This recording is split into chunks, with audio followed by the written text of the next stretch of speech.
गुड़िया की शादी विश्व हिंदी दिवस पर विशेष। बहुत वर्षों पहले, शायद 2 दशक पहले, बाथरूम में लंबे समय तक अखबार पढ़ने की मेरी बुरी आदत को हमारी सफाई पसंद बेगम साहिबा ने बड़ी मुश्किल से छुड़वाया था। और भला हो इस महामारी का कि मार्च 2020 में लॉकडाउन के समय जो घरों में अखबार आना बंद हुए, हमारे यहाँ फिर कभी वर्तमान पत्र का आना नहीं हुआ। अखबारों, पत्रिकाओं और अन्य ऐसे दैनिक या साप्ताहिक प्रकाशनों से विमुख होने के कई कारण रहे, परंतु इनमें से प्रमुख दो ही थे।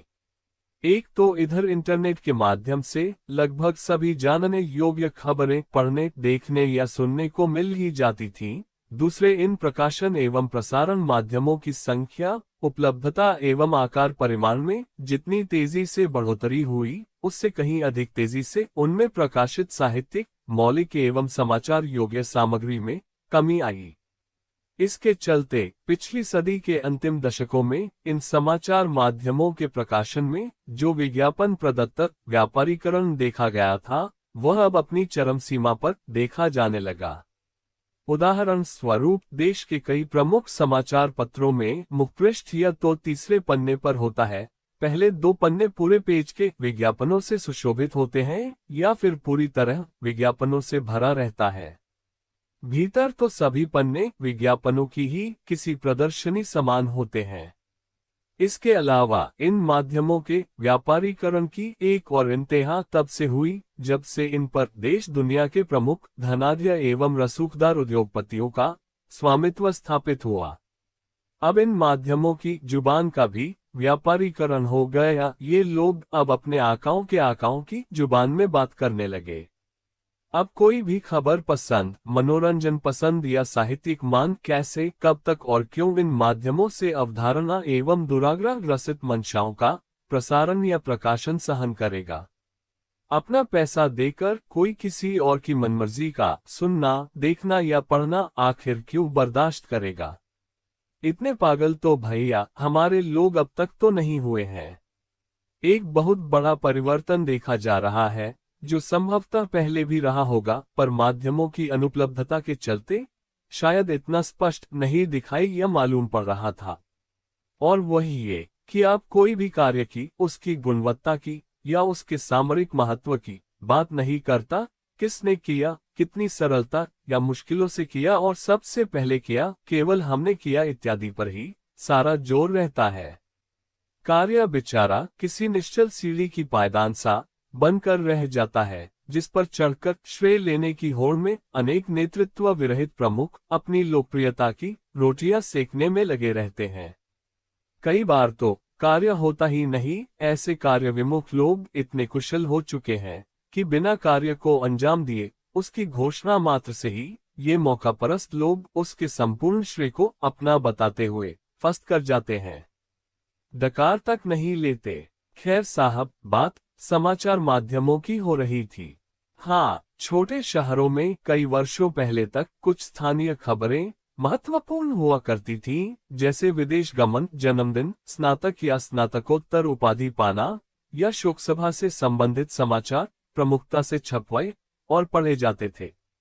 आज राजनीतिक, प्रशासनिक, सामाजिक नियुक्तियां, किन्हीं प्रशस्त शैक्षणिक संस्थानों में दाखिला, सेवानिवृत्ति, डॉक्टरेट उपाधि और शोकसभा इत्यादि के समाचारों के साथ साथ पानी, बिजली, इंटरनेट, यातायात तथा अन्य स्थानीय सेवाओं के प्रबंधन या रखरखाव रुकावट से संबंधित समाचारों का महत्व भी बढ़ गया है।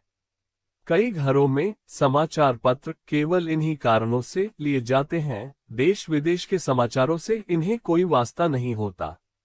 ये सही अर्थों में जहां रहते हैं वहीं बसते भी हैं। हाँ, महानगरों में कई दोपहर में प्रकाशित होने वाले टैबलॉइड पत्रों का प्रकाशन बदस्तूर जारी रहा है, क्योंकि उनका इस्तेमाल खबरों हेतु नहीं बल्कि बस या लोकल ट्रेन की लंबी उबाऊ यात्रा के दौरान सुडोकू, क्रॉसवर्ड, वर्ग पहेली जैसे टाइमपास खेलों, बैठने की जगह को साफ करने और उन पर चने, मूंगफली या भजिया रखकर खाने के लिए किया जाता है। अब आप सोच रहे होंगे कि बातें तो समाचार माध्यमों की हो रही हैं, तो फिर मैंने आज के आलेख का शीर्षक गुड़िया की शादी क्यों रखा है? अब इस बात को पूरी तरह से जानने के लिए तो आपको जी थिएटर चैनल पर प्रसारित इस प्रसिद्ध नाटक को देखना होगा, जो लॉकडाउन के दौरान पहली बार जून या जुलाई 2020 में प्रसारित हुआ था और अब शायद फिर से होने वाला है। परंतु आपकी उत्सुकता को थोड़ा सा कम करने हेतु इस मामले पर थोड़ा और प्रकाश डाल लेते हैं। यदि मेरा सामयिक अनुभव, अवलोकन एवं आकलन कुछ मायने रखता है, तो घर घर में सेंध लगाकर भीतर तक घुसे इन असंख्य प्रसारण माध्यमों की कृपा से आज समूचा देश एक संयुक्त परिवार सा प्रतीत होने लगा है, जिसमें हर छोटे से छोटा घटनाक्रम, प्रयोजन या आयोजन बड़ा महत्वपूर्ण है और लगभग किसी विवाह समारोह जैसी आन बान और शान से मनाया जाता है। और तो और किसी भी ऐसे वैवाहिक कार्यक्रम में आयोजन से अधिक निमंत्रणों पर चर्चा होती है। किसे मिला, कब मिला, मिला या नहीं मिला, किसे बुलाया गया या नहीं बुलाया गया, कौन प्रमुख अतिथि है या नहीं है, किसे लेने गाड़ी जाएगी यानी किसे वीआईपी ट्रीटमेंट दिया जा रहा है, किसके रुकने की व्यवस्था की गई है, कई सदैव रूठे रहने वाले फूफा, जीजा, दामाद इत्यादि का इंतजाम हुआ या नहीं, मिलनी कौन कौन करेगा, फेरों में कौन बैठेगा, वगैरह वगैरह। आयोजन विशेष में किसी की कोई खास रुचि नहीं होती। व्यक्तिगत उपलब्धियों, इंतजामों और आवभगत से संबंधित सभी व्यवस्थाएं सर्वोपरि होती हैं।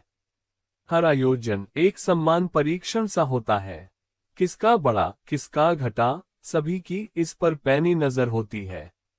मानो ये आयोजन कुछ और ना होकर परस्पर मान सम्मान, व्यवहार के मूल्यांकन या आकलन के मैदान हो, जहां उपस्थित लोगों की कोई निर्णय परक स्पर्धा हो रही हो कि कौन पास और कौन फेल।